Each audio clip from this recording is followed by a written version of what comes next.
इस वीडियो में हम डिस्कस करने जा रहे हैं अकाउंटिंग स्टैंडर्ड 26। अकाउंटिंग स्टैंडर्ड 26 का रिलेशन किसके साथ है? गुडविल के साथ। इस अकाउंटिंग स्टैंडर्ड 26 के अकॉर्डिंग हम अपनी बुक्स में गुडविल को तभी रिकॉर्ड कर सकते हैं जब हमने गुडविल के लिए कुछ पेमेंट की हो। मान लीजिए कि आपने कहीं से एक बिजनेस परचेज किया, बिजनेस की प्रॉपर्टीज थी 50 लाख, फिर भी मान लो आपने सामने वाले को 55 लाख रुपए पे किए, फालतू कितना पे किया? 5 लाख पे किया। तो ऐसा समझकर चलो कि जितना आपने फालतू पे किया, मतलब 5 लाख आपने फालतू की पे किया, वो आपने सामने वाले बिजनेस की क्या? गुडविल परचेज की है। तो इस तरह जब आप किसी बिजनेस को खरीदते हो तो अगर आपने गुडविल की कुछ पेमेंट की है तो उस गुडविल को आप अपने अकाउंट्स के अंदर, बुक्स के अंदर रिकॉर्ड कर सकते हो। गुडविल की वैल्यू आप 5 लाख रुपए दिखा सकते हो। मैं आपको फिर से रिपीट कर रहा हूं, अगर आपने गुडविल को परचेज किया है, गुडविल के लिए कुछ पेमेंट की है, चाहे कैश में की है या कैश के इक्विवेलेंट की है, तब आप उसको अपनी बुक्स में रिकॉर्ड कर सकते हो।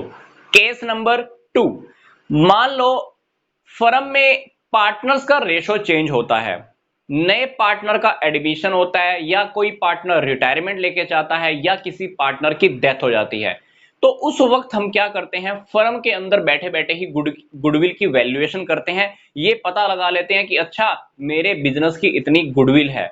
जब आपने रिटायरमेंट के टाइम पर, रेशो चेंज करने के टाइम पर, किसी पार्टनर की डेथ के टाइम पर, किसी नए पर्सन के पार्टनर बनाने के टाइम पर जो अपने आप ही गुडविल की वैल्यूएशन की है, क्या सोचकर देखो क्या हमने उस गुडविल के लिए क्या किसी को पेमेंट की है? नहीं। इसको हम बोलते हैं सेल्फ जनरेटेड गुडविल।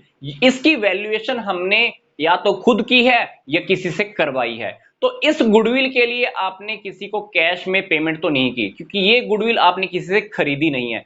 तो जब हम सेल्फ जनरेटेड गुडविल की बात करते हैं तो इसको आप बुक्स में रिकॉर्ड नहीं कर सकते हो। जी हां, मैं एक बार आपको फिर से रिपीट कर देता हूं, अकाउंटिंग स्टैंडर्ड 26 के अकॉर्डिंग अगर आप गुडविल को परचेज करते हो तो इसको आप बुक्स में रिकॉर्ड कर सकते हो।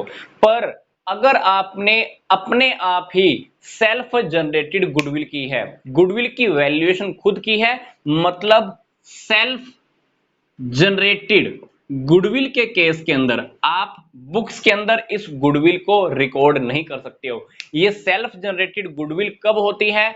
जब जब हम रेशो चेंज करते हैं, किसी पार्टनर का एडमिशन होता है, किसी पार्टनर की रिटायरमेंट होती है, या किसी नए पर्सन को पार्टनर बनाते हैं, हम फर्म के अंदर गुडविल की वैल्यूएशन करते हैं कि इस वक्त पर हमारी फर्म की गुडविल कितनी है। तो वो गुडविल आप बुक्स में रिकॉर्ड नहीं कर सकते हो, क्योंकि इस सेल्फ जनरेटेड गुडविल के लिए आपने किसी को पेमेंट नहीं की, ये गुडविल आपने किसी से खरीदी नहीं है। तो जो गुडविल आप खरीदते हो, किसी से परचेज करते हो, सिर्फ उसी को ही बुक्स में रिकॉर्ड कर सकते हो।